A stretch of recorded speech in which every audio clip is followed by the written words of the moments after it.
मी घरी तर आलो, पण माझ्या तुम्ही पाठी बघाल या साईडला पण आणि या साईडला पण गेले 4 का 5 दिवस जो असा पाऊस पडलाय, पाऊस वरतून जो वादळ वारा आला ना, त्यामध्ये पूर्ण शेत जो आहे ना, असं बरोबर दिसेल आता बघा, पूर्ण शेत जो आहे ना, पूर्ण म्हणजे आई बोलते की पूर्ण कामातनंच गेला म्हणून.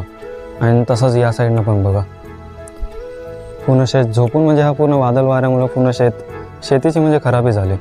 आणि हे जे झालं आहे ते फक्त आमच्याच घरी नाही झालेलं आहे, हे जेवढे शेतकरी होते ना, ज्यांचे पण शेत होते, सर्वांची शेतांची हालत जी हीच झालेली आहे. म्हणजे सर्वांची शेतं जी पडलेली आहेत, नुकसानच झालं आहे बाबा. आता काय बोलू, टोटल नुकसान झालेलं आहे शेतीचं. आणि मी आईला बोललो की हा शेत असाच राहणार आहे की पूर्ण म्हणजे झोपलेला आहे तो कायमचा, असा म्हणजे गेला कामात. आईच मला बोलली की म्हणजे हा शेत आता पूर्ण गेलेला आहे, आता हा काय परत होणार नाही म्हणून. असा जर आता झोपलेला तर आहे, आता जर अजून एकदा पाऊस वगैरे पडला तर जो शेत भात जो आलेला होता ना, तो पण त्यासोबत निघून जाईल. म्हणजे टोटल जो पूर्ण वेस्ट झाला, म्हणजे आईची जी एवढी दिवसाची मेहनत होती ना, ती पूर्ण. तर म्हणजे काय सांगू, आता आई थोडीशी नाखुश आहे. काय बोलू आता मी, म्हणजे हे नेचर आहे, नेचरच्या समोर आपण पण घुटणे टेकू शकतो, त्याच्यासमोर आपण काय नाही करू शकत. म्हणजे तुम्ही बघाल सर्व जे म्हणजे हा जो शेत आहे ना आमचा, हा पूर्ण म्हणजे पाण्यामध्ये गेला बघा, पूर्ण नुकसान झालं.